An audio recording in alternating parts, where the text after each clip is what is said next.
Good evening, everyone. We're starting a new live with a Swedish saxophonist and a musician. He probably plays other instruments, I suppose, Theo Hillborg. And now I would invite him to our talk.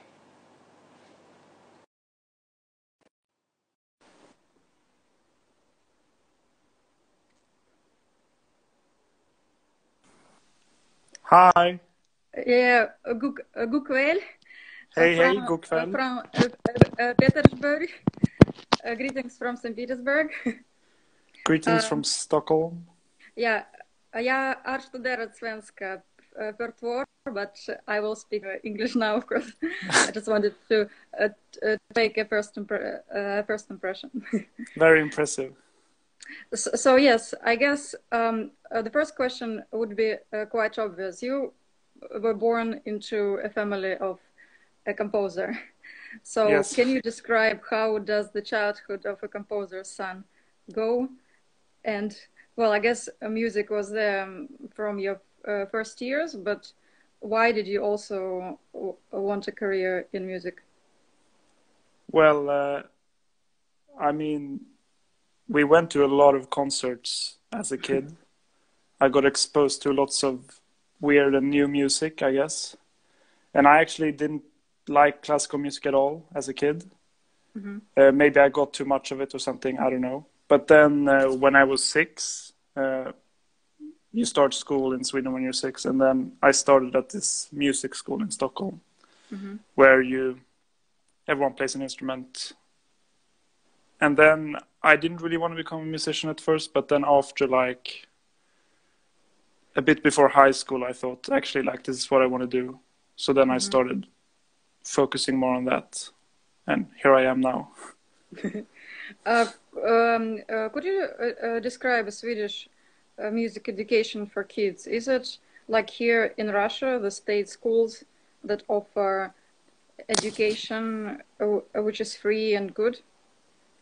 Actually, I'm probably the wrong person to ask because I went to this music school from like preschool until I graduated high school. So I've only really experienced that. I mean, that school is amazing for music, but it's also one of a kind in Sweden, probably. So I think in like normal public schools, it's not as, I think you have music, but it's not as much as in Russia, I think. It's probably more. So your school was a specialized school with music as sort of as the main field, right? Yeah, it was like a normal school plus music. So everyone had lessons every week. And you had orchestra, chamber music, and whatever. And music theory from, very early age. And did you continue to attend the concerts? Say, I know you have Opera House and the Philharmonie and Bergwaldhallen. Did you go to all these places, or did you have a normal teenage childhood? No, I spent a lot of time there. Not always voluntarily. My parents like dragged me there all the time. But I'm thankful for it now, I guess. I got to experience lots of music, live music. What are your whom are you influenced by, if you think about it now? Like things that you've heard that made a lasting impression? That's a hard question. It's like, you mean like people or music or? Well, if they were still alive, people. If they were not alive, music by these composers, yes. I mean, my teacher, I had, her name is Kristin Ugla, she's Norwegian, and she teaches saxophone at this school. And I think she's probably like the reason I'm here now, because she was an amazing teacher and really inspired me. So I had her for 13 years, actually, before I moved to London too. And I mean, she's a big influence. We covered so much music like throughout these 13 years, and it was like fun. You know, we had sax ensemble and stuff like that. So can I presume that once sax entered into your life, you sort of began to listen to more music written for this instrument, or were you also listening to all sorts of stuff? I mean, I can't really remember. At first, I started when I was 6. I don't think I really cared. I didn't really know any sax music. Maybe like, I've heard a little bit of jazz and stuff like that, but it wasn't until much later, maybe when I was like 15, when I started to like really explore saxophone music for real. But I mean, mostly it was all these concerts I went to was like orchestral concerts at Konserthuset or the concert hall or Berwaldhallen as well. Did you go to the Baltic Sea Festival? I went. Yeah, of course. 3 years I ago. think I met you there once. Yes, yes. Ages Actually, ago, I was yeah. there. Yeah. Yeah, I've been there, yes. Well, could you tell us how popular is saxophone among young musicians who want to choose an instrument? Is it an exotic choice or a popular choice? Saxophone as an instrument is actually quite popular. I think most people tend to do jazz, but it's a bit rarer with classical saxophonists. But saxophone as an instrument is very popular, I think. Maybe not so much in Sweden, but I think in America you have loads of sax players. All these like wind bands as well and stuff like that. Did it enter the jazz scene first, or was it? I know that Ravel has a saxophone, right, in some of his pieces. So, what was the move that was the first one? Saxophone as an instrument in an orchestra, or saxophone as, say, an American band, a part of the jazz band? Actually, it was initially it was used in like military bands and stuff like that. It was patented in 1846, I think, by Adolf Sax, this Belgian instrument maker, and it was like sort of a combination of, like, the point was it was like a combination of brass instrument and a woodwind instrument, like has the dynamic power of a brass instrument and the dexterity of a woodwind instrument. And I think it quickly like got picked up by military bands because it was like useful outside as well, because it's quite loud. And then, I mean, it hasn't been in like orchestral music. It's quite rare at first. I think there's a selection of pieces from like the canon repertoire. Yeah, for example, Ravel used it a couple of times in Bolero, and his arrangement of pictures at an exhibition by Mussorgsky. Yeah, sure. Has a big sax solo in it. And there's Bizet used it. Berlioz was probably the first one to use it. He actually, I think he knew Adolf Sax, or they met or something, and he introduced him to the instrument. But so basically, it's sort of the 70s of the 19th century, right? Yeah, like the end of 19th century. And then obviously in like I think it got quite popular in America actually, used in military bands and such. And then it just exploded in the jazz world, and it still is. So basically, after its explosion in jazz, it didn't develop as quickly in the classical scene. It kind of remained exotic in the classical repertoire, I mean, right? I guess it still hasn't like, I mean, it's not officially part of a symphony orchestra. It's used sometimes, but it's used more and more. I mean, like music written today, it's not that uncommon to use saxophone in it. And I think there's also like, I guess it kind of split paths. Like you go into jazz and then you go into classical, and there's like, people like Gershwin who were influenced by jazz, and he used saxophone quite a lot as well. but then in like like Stockhausen and lots of more contemporary music, use saxophone all the time, but in a bit of a different way, I guess. I've been to this Museum of Music in Paris, and I saw, that it seems that there are quite a lot of versions of saxophone. I understand there is in the orchestra there is a tenor and alt, right? A saxophone, but then there are also many others. Yeah, there's loads of saxophones. I think there's there's like four really common ones, which is the soprano saxophone, the alto saxophone, the tenor saxophone, and the baritone saxophone. And I think most orchestral pieces that use saxophone use either alto, soprano, or tenor. So it's like quite a few by Prokofiev. He always used tenor for his pieces. And bolero is, I think originally bolero is like sopranino, soprano, and tenor, but now you just do it on soprano and tenor. Which one are you playing? I have a soprano, alto, and a tenor sax. I also play some baritone. So basically the skills are transferable. If you know how to play it, you can play all four, yeah? Basically, yeah, it's the same, almost the same fingerings. It's pretty much the same fingerings on all of them. And the embouchure is a bit different, so you have to get used to it. But yeah, you can basically play all of them. If you can play one. And I saw you once posted the electronic saxophone. When were they introduced into the field? So I was using, it's called EWI, I guess you call it, electronic wind instrument. And I think they started popping up like as early as like the 60s or 70s.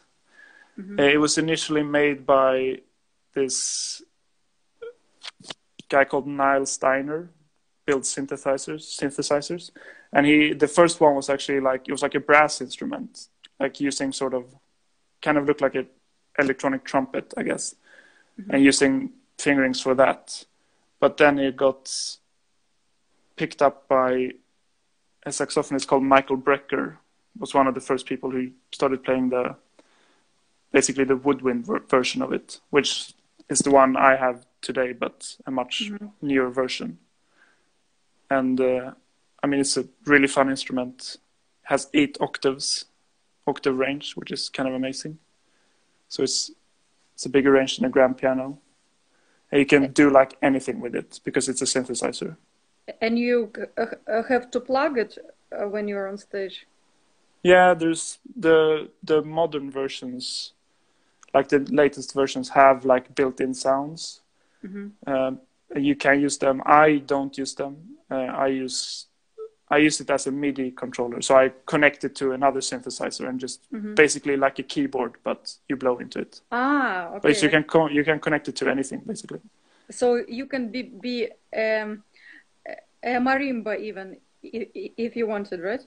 Yeah, I mean it would be like a what's it called? Like a electric synth version of a marimba. So it might not sound like a real marimba, but you can do anything with it. Can you tell us what are the main challenges of learning and playing a saxophone, like say the normal one?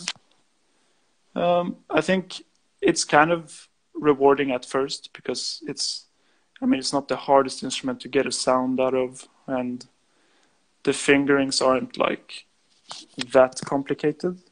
So it's later. It's like kind of intonation is a problem on saxophone. It's just poorly designed. I think it's like impossible to make a saxophone that's in tune, just because of the way it's built. I think a lot of players struggle with intonation. I think that's probably the hardest bit. Do you mean intonation like holding the sound without a break in a breath? I mean like playing in tune, like all the different notes are like a bit out of tune, both up and down. And especially like, because it's shaped like a cone. So a clarinet is cylindrical. It's like as thick from top to bottom. But the saxophone is like an oboe, but even more. So it's like very different to play in the high register to the low, which can make it quite difficult to play in tune sometimes. Basically, it's difficult to connect the registers, right? Yeah, it's very different, like across the register, especially in intonation as well. So basically, the height of the virtuosity would be producing an even sound, yes, when you cross the registers, right? I guess classical saxophonists kind of like strive for at least being able to play an even sound across the whole register. And I think in jazz it's a bit more, which I like actually. You don't bother as much. You like embrace the irregularities, which is nice. It's like a more personal sound, I guess. It's like a bigger difference, I guess, between jazz saxophonists and classical saxophonists. Can you transfer to sax? Well, I saw that you play all kinds of melodies from medieval to folk, and I assume that they were not written for saxophone. No, they weren't. Can you transcribe the melodies for a saxophone, and what are instruments that are most that are best suited for transcriptions? So, if I start with instruments that are really good suited for transcription, I think the oboe. If we're talking like classical music now, if the oboe has like a very similar register to the soprano saxophone, and they also like sound quite similar, so you can basically play any oboe music on soprano sax. So lots of saxophonists transcribe oboe music for sax, and I think saxophone is like a very versatile instrument, so you can really play pretty much anything. I mean, you can play anything from medieval music to jazz to folk music. It just kind of works. It's a very melodic instrument, so it's quite easy to arrange for saxophone as long as it's in the register. But it will be only one note. It's an instrument that can't produce a chord, right? Yeah, pretty much. You can call, for example, you use specific fingerings to sort of split the note, but you don't have much control really. No, that's more for effect, I guess. You can also like sing and play a note at the same time, but you can basically only play notes like a clarinet or a flute or. Can you tell us, if we want to start, like what would be, name 3 pieces in classical music that are...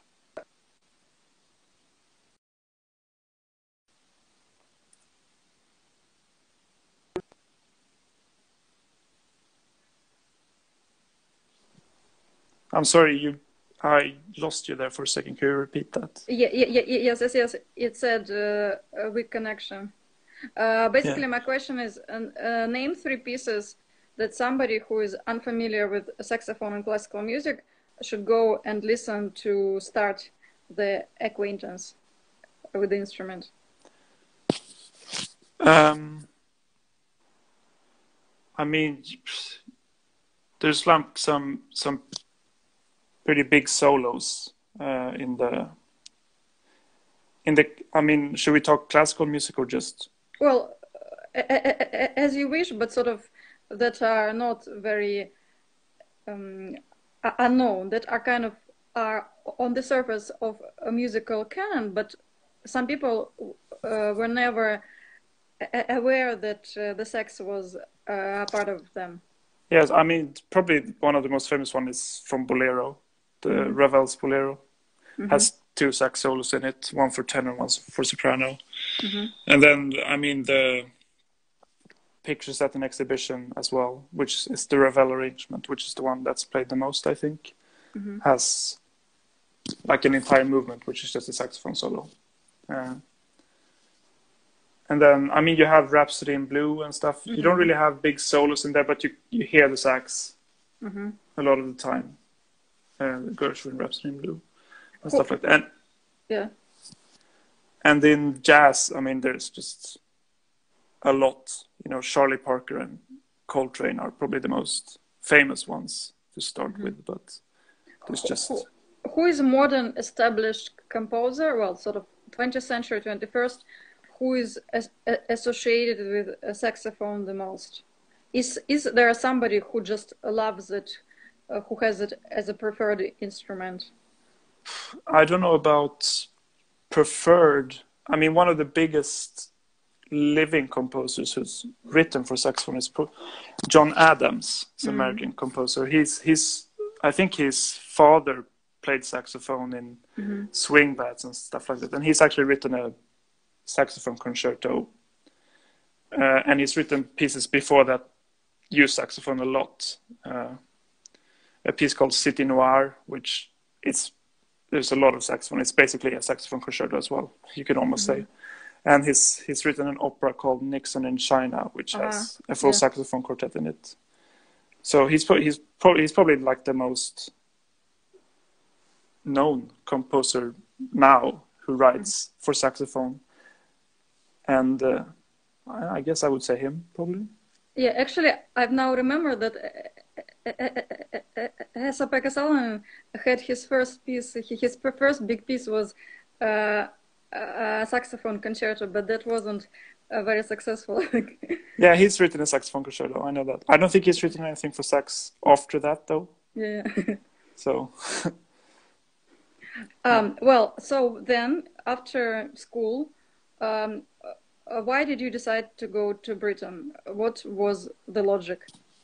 Well, because I've been trained classically, I guess, since I started saxophone, but I wasn't like, I kind of want to do something a bit more in between jazz and classical. I didn't know that as much then as I do now, but I really liked the way some of the British saxophonists played. Like I really liked their sound. So I went to London before I auditioned to the schools to have lessons with all the teachers there. So I had lessons with 4 or 5 teachers, I think, and I think basically the reason I wanted to study there was because I really liked the sound, the way they play there, and that's why I went there. And I mean, it's a great school as well. I had a great time, and it's also like amazing to study in London because you meet so many people from all over the world. Is there a certain school of a saxophonist that could be attributed to Britain? I think so. Yeah, there is pretty much. Yeah, you could say there's it's like the American school and the French school and the sort of German Dutch school, I guess. And Britain has like, not everyone in Britain plays like this, but they have like a group of people that sort of do their own thing, I guess. Yeah.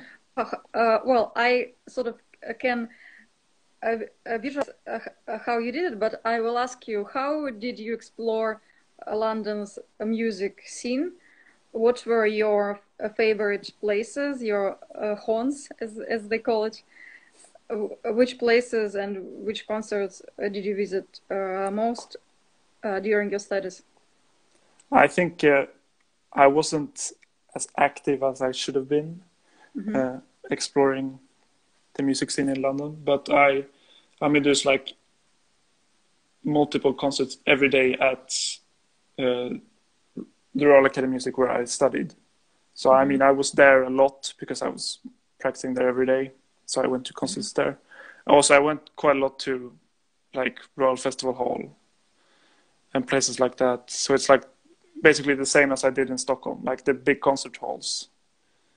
I wish now I'd been more to like jazz clubs and stuff. But the academy where I studied had an amazing jazz department as well. So they had jazz concerts at school as well all the time. What's your preferred place in London? Say Barbican, Royal Festival, I don't know, Wigmore, Cadogan, well, Ronnie Scott's, if we take the clubs. What's your favorite one?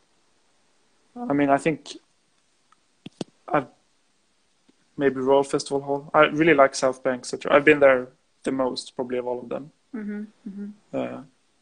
It's just nice atmosphere, I guess. I mean, they're all nice.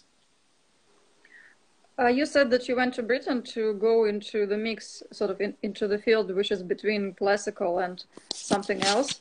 Could you describe how, like, what was this something else? No, I meant like basically I thought that the sound that, for example, my teacher in London, Simon Haram, had was like it's kind of worked. It's like works both in classical and jazz music. I mean, it's not a jazz sound, but it's closer to jazz sound than probably like the mainstream classical saxophone way of playing, which like the like Paris and France and maybe even like the classical community in America as well. I think the London sound really spoke to me actually, and I meant jazz when I said the other side, like a crossover. Did you take part in many competitions? Your biography mentions some of the competitions, and you know, some musicians are sort of in a double mind on whether they are useful or whether they are just sort of to tick the dots, you know, like just kind of to choose somebody. So I was wondering how, what role did competitions play in your life? I think competitions have probably been like it's like a very small. I haven't entered a lot of competitions at all. I don't think I entered any competitions whilst I was in London. I entered a few before I went to London, but during I don't know why. Maybe I never felt ready, or I had too much other stuff going on at university. And I think I mean, competitions are great to like career wise, I guess. I don't like doing competitions, but I mean, I guess they're useful. And like it's probably good for it's like a good thing to do, just to be more comfortable with performing and like stuff like that. Actually, what's the way for a saxophone player to be noticed in the musical industry? How did you get noticed and get the commissions to play with people and orchestras? I think winning competitions is like a good way to launch a career like that. I guess it's competitions. I mean, contacts are always important in like the music world. Yeah. It's like, I mean, there's loads of amazing musicians that don't have these big careers, and I guess it's unfair, but it's like that's just how it works right now, I guess. I think competitions are like a good way to like show people what you can do, basically. Well, how, for example, you got to work with Oliver Nassen, and could you describe the experience? The Oliver Nassen was he was teaching composition at the academy where I studied, and he would come in and do projects like quite regularly, at least probably like once a term, once a year. And I did a project with him where we did some music by Luigi Nono. So it was an ensemble of like 10 people, maybe 8 people. And we worked with him. And it was amazing. He was really an amazing, like an inspiring person and musician. And I mean, he was very demanding, but that's that's a really good thing. And I really felt that like I'm really privileged to have got to work with him actually. When you say amazing, like in general, which qualities are important for you in a conductor to work with? I mean, he's just really aware of the music. He just understands. I think that's probably understand the music is probably a big thing. And he was also very like humble. He was demanding, but he wasn't mean, which can happen with conductors sometimes. So I don't know. I just felt empowered. Basically, I just wanted to do like be as good as I could. And with Edward Gardner, how did you work with him? On which yes, that was also a concert at Academy that we were doing. Actually, it was a great concert for saxophone players because we did both Rhapsody in Blue, which has 3 saxophones in it, and we did a piece by Rachmaninoff called Symphonic Dances, which has a really big saxophone solo. It's not very long, but it's only you and I think a clarinet and a flute playing an oboe, so it's like really exposed.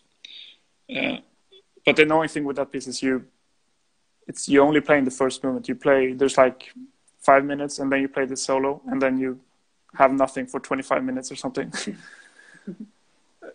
And it's really scary, that solo, actually, because it's in a horrible key, and you're like all on your own and stuff. But it was amazing to do it with Edward Gardner.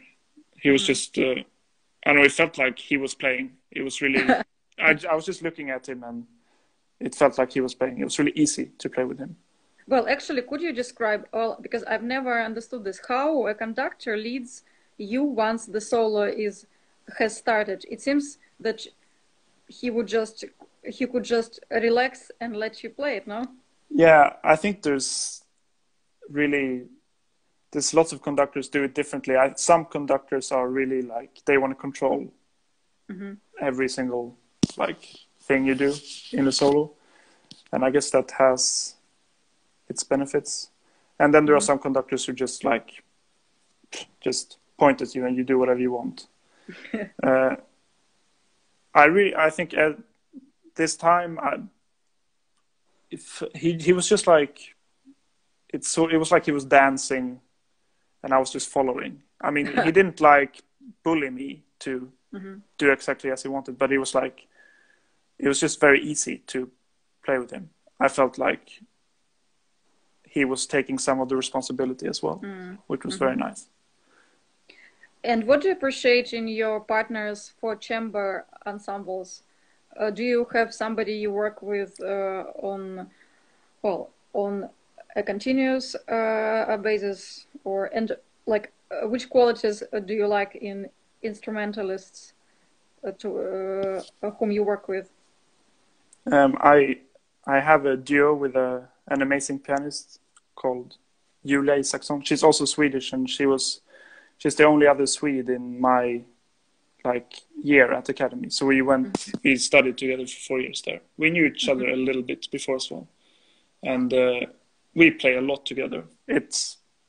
We haven't done so lately because she's still in London and I moved to Stockholm, but we have plans to do it in the future. I guess a lot of saxophone music can be very rhythmically complex. So for me it's good to play with someone who has a good sense of rhythm, which he has. And I mean, yeah, I guess I had a saxophone. I was in a saxophone quartet in London as well, which was amazing. I have because I left, I got replaced, but I have one now in Stockholm here as well, which is also great. Mm-hmm. Actually, now you've mentioned a sense of rhythm. How do you hone, perfect your sense of rhythm? That's a hard question. Like, I mean, I don't want to say just practice, but I guess you just have to be really understand pulse, I think. Mm-hmm. I subdivide pretty much everything I play, Mm-hmm. and it works for me. I don't like feel it. I like calculate it basically, and after a while, it starts to come naturally. Mm-hmm. Yeah, I think And probably playing with others is a really good way, just to because you have to and be very flexible when changing music. when do you say subdivide? You mean in your head or on paper or Like where? in my head, I count a lot when I play, basically. Mm-hmm. Mm-hmm. Uh, Well, yeah. Now I want you to talk about that big experience that you're part of, Donnerstag aus Licht. oh, the opera, I'm yeah. I'm sure that was an amazing experience. It was really amazing. So this Donnerstagas is an opera by Stockhausen. I think he's written one for every day of the week, I think. So this Yeah. one was Thursday of Light. I think it's the translation or something. Uh, and I mean, I haven't really heard a lot of Stockhausen live before, but it was actually really amazing to do this. Mm-hmm. I wasn't sure if I was going to like it, but it's like it really feels like it's from another planet sometimes.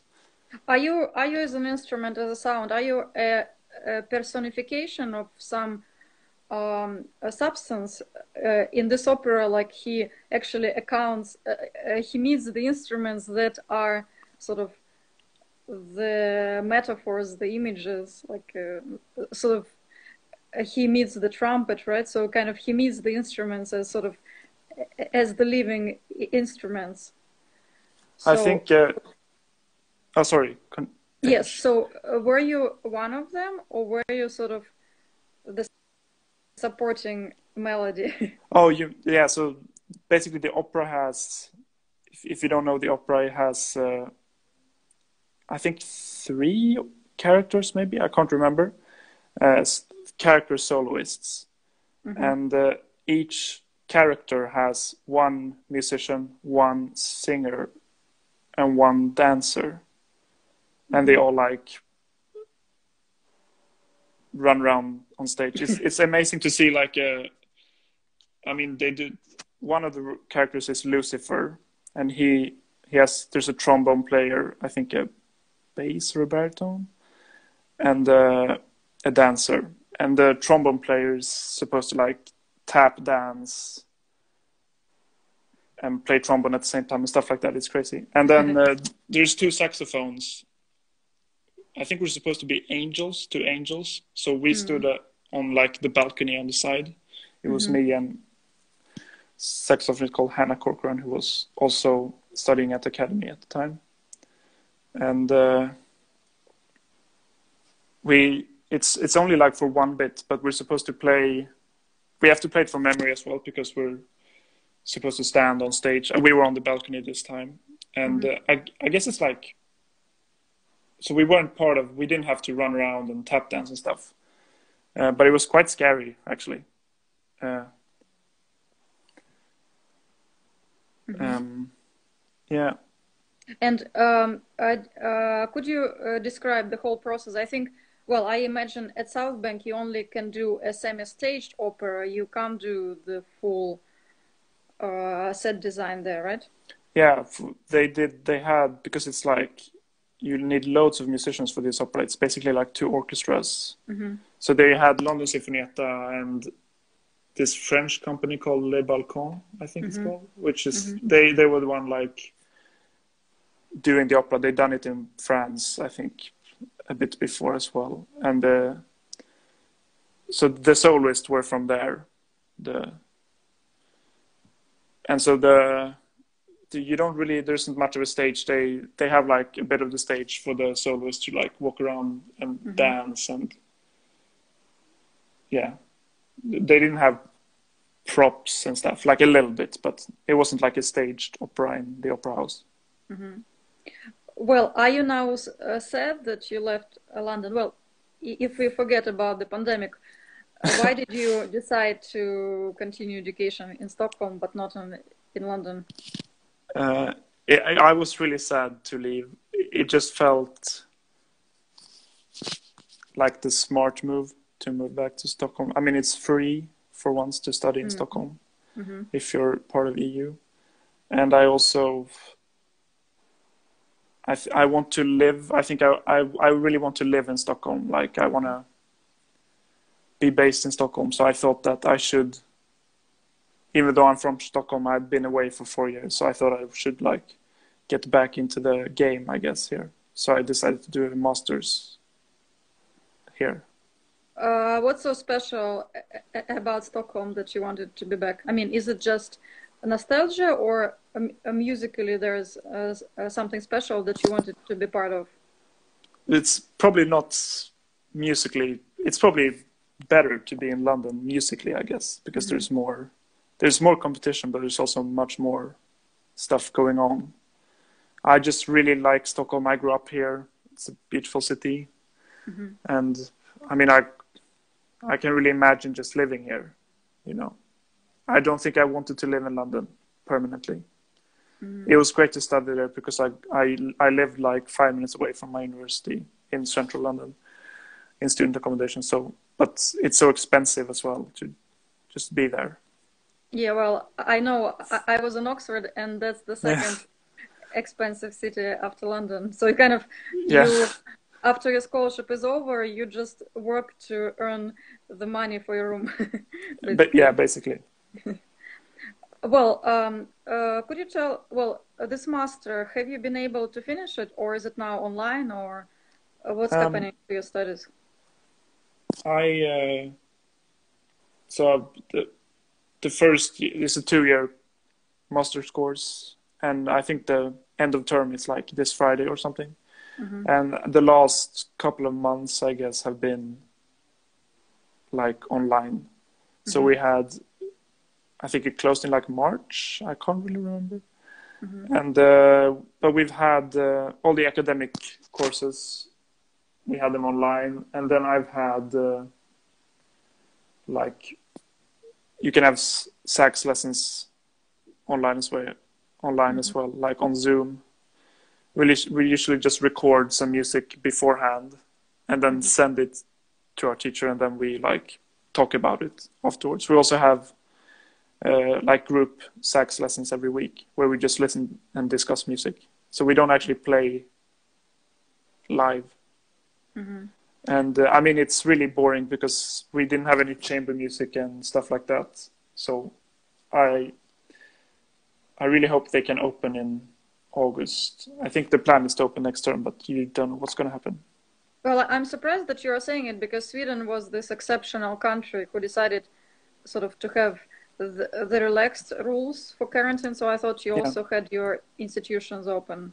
Yeah, they have. We didn't have a lockdown or anything like that, but the schools, like the university level, the university is closed, I think. I think all of them closed. Our uni is like the music college is sort of open for people who can't practice anywhere else. But I've been practicing at home, so I haven't been there since it closed.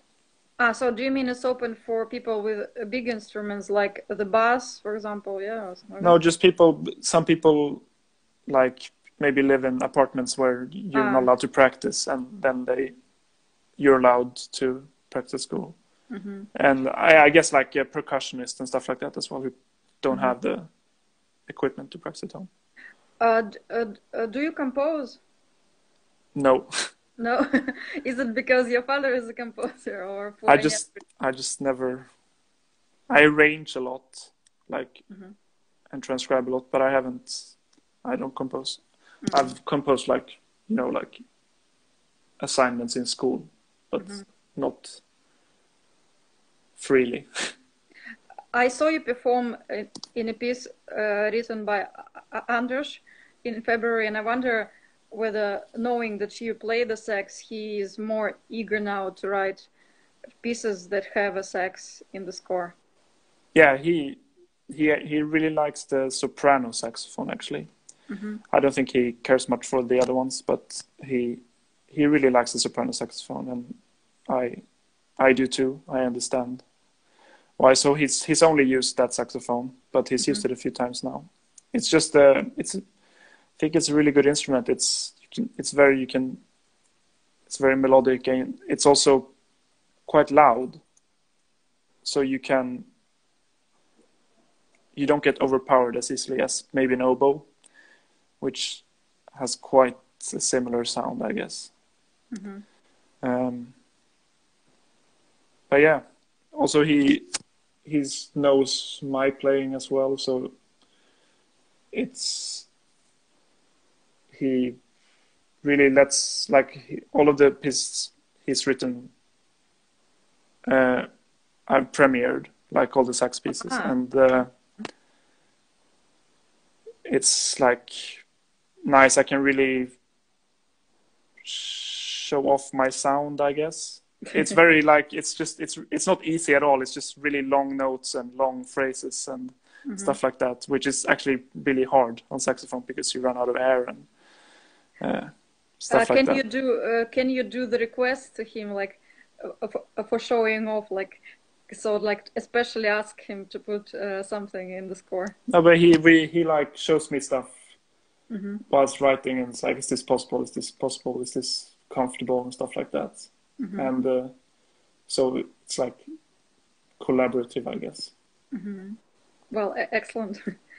Can I ask you sort of those kinds of a couple of anthropological questions that I sort of ask without expecting an answer sometimes? One question that I'm trying to explore, the connection between the thought and music. I was wondering, what do you feel when you're playing? Are you sort of speaking to us? Do you have constructed a logical thought that you put into music? Where your brain is when you're playing? I don't think... I'm sure some people have a thought. I don't. I think it depends. I get really nervous sometimes. I have stage fright, I guess. And when that's bad, I not thinking about stuff I should think of, and it's distracting. I guess I just think about, I'm worrying while I'm playing. Depends on how the first note goes. But when I'm happy, when it goes as planned, I think I don't really think much. It's just I just let it happen, basically. It's quite comfortable. It's a good feeling. I'm not calculating and thinking what should I do next and stuff like that. But then why should we be listening? Well, sort of as a big question, to just to enjoy the comfort you are enjoying, to have fun for whatever reason, or to actually gather some information from concert? Why are we supposed to come and listen? I guess it's different for different people. For me, it's mostly about music is mostly about sound for me. I just like listening to interesting sounds. I mean, harmony, and so for me, it's I'm just trying to shape a sound that's enjoyable to listen to. I don't have a message, and sometimes I can think of a environment or a situation that sort of reflects the piece I'm playing, just to get into the mood. But I wouldn't say I don't try to convey information when I play music. It's just about shaping sounds. But a composer might have had a message, right, inside? Yeah, true. That's true. So how do you know whether it existed there in the first place? A message, what kind of message? Well, I don't know. The pieces, that's what I'm actually trying to solve in one of the things that I'm trying to research. If, say, the people from, well, whatever, the creatures from Mars came to listen to concerts, what message they would glean about our civilization if they listen to music? I mean, for me, like it, at least for me, music is like about shaping sounds, I guess, and maybe not messages, but sometimes like emotions. Like you can have like a scary piece or a sad piece of music and a happy piece of music. But for me, it's not more. I mean, there's like obviously there's like music written. You know, there's like religious music which is supposed to represent like I don't know, like Yeah. masses Yes. and stuff, which has Obviously. like a message, I guess.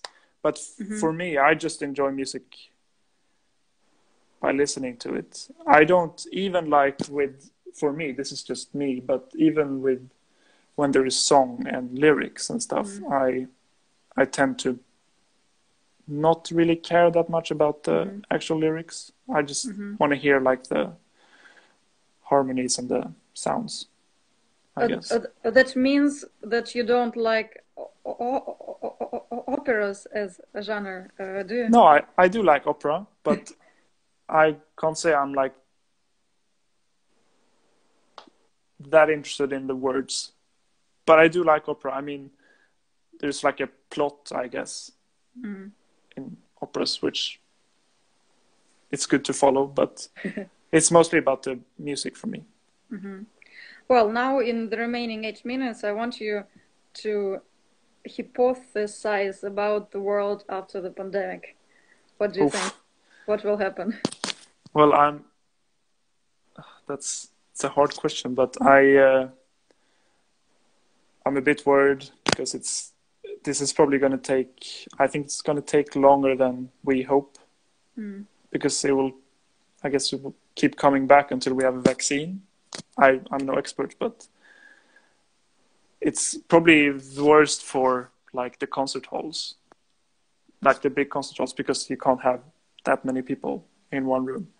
Maybe like smaller scale things will start to work sooner, like maybe small chamber music concerts and like concerts in churches and stuff like that. But yeah, I'm fine, but I'm a bit worried. There's lots of freelancing musicians who just don't have an income right now.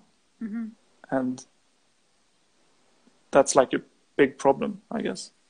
Yeah, I think you mentioned chamber format. I think all these big things, Wagner, like all these operas, and Stockhausen, you mentioned like two orchestras had to be Yeah. staged, and Mahler, they are kind of doomed till the world is vaccinated or something. Yeah, I think they're the ones it's going to take the longest for them to get going again. Well, yes, and you know, in a way, now the world, well, maybe Europe not, but the world kind of stopped to be global and international for a while music depended on this global movements that you could go somewhere and perform. You know, I've talked yesterday to a singer from Finland, but she lives in Germany, who said that she had a schedule of traveling all the time, and now she can only perform in Germany or Austria. So it seems that you will listen to a lot of concerts in Stockholm Yeah. for a while, and me maybe in St. Petersburg and so on. So Yeah, I that's guess because that's my worry, because you know, I've been traveling after graduation from Oxford. I've been just living as a freelance critic and writer, and been in London or France or Finland or Sweden, you know. How do you, well, sort of, how do you plan your summer in terms of musical experiences? Are you now only concentrated on this performance and Zoom lessons at your home, or? I try to like I need to have like a project to work on to be able to be motivated to practice. Right now, I just started to learn John Adams' saxophone concerto, just because to have something to do until school opens again. And I might have like an extra job this summer because I work part-time as like a steward at the concert hall in Stockholm, and they might have open during the summer. I'm not sure yet, so hopefully I can work there. Actually, you'll be one of those lucky persons then who would be able to see live concerts, right? Yeah, exactly. Maybe. Because I'm also worried if they limit the number, then the demand would be high. How do you get into those 100 lucky ones who get into the concert hall? You work there, like me. Yes, you work there. or you hide in the toilet on one of the concerts and just stay there the whole week. Yeah, exactly. Well, I'm smiling, but I'm worried, of course. But as we can't do much, and I know Russia is now in one of the worst situations, especially the capital, Moscow. So I even don't want to think about it. It's just a matter of survival now, not concerts. And in a way, the situation proved that music, at least by the government officials, is considered as the least essential thing. Like, in a way, in their eyes, we could live without it, like at all, for life. Very sad. Well, I hope so. Let's make a positive goal. Well, the Baltic Sea Festival was cancelled, unfortunately, but I hope to meet you maybe either in London or in Stockholm for the next Baltic Sea Festival, maybe. Yes, hopefully, yeah. And do come to St. Petersburg with all your family. I will make you a guided tour or something. Thank you so much. Well, Chess, tack för vårt samtal. Tack själv. Yeah. And thank you to everyone. I will now save this talk, and tomorrow I will put it on YouTube also. So anyone who wants to listen and get the insights into the saxophone profession. Oh, actually, final one. How would you motivate a young person who now wants to choose an instrument? Why to choose a saxophone? Say something good about it. It's shiny and loud. I think that's pretty. Kids like that. And you look cool. Yeah, you look really cool. Yeah. Yeah. It's a cool instrument. And you can play a solo, right? There are many solo pieces that you can play on it, right? Yeah, and there's lots of jazz, cool jazz, and even pop. Pop saxophone is common as well. It's just in every genre. So everyone who wants to be cool, learn to play saxophone. But can I do it at my age? Yes, of course. Yeah. Okay. Get a saxophone and start practicing. How long would you give me till I play something decent? 2 years? 3 years? 1 year with 1 year. Lots of practice. Okay. Well, I will think about it and maybe start in the summer. Yeah. Well, thank you once again. Stay healthy. Greetings to all your family. And thank you for this conversation. Thanks for inviting me. Thanks. Bye. Bye.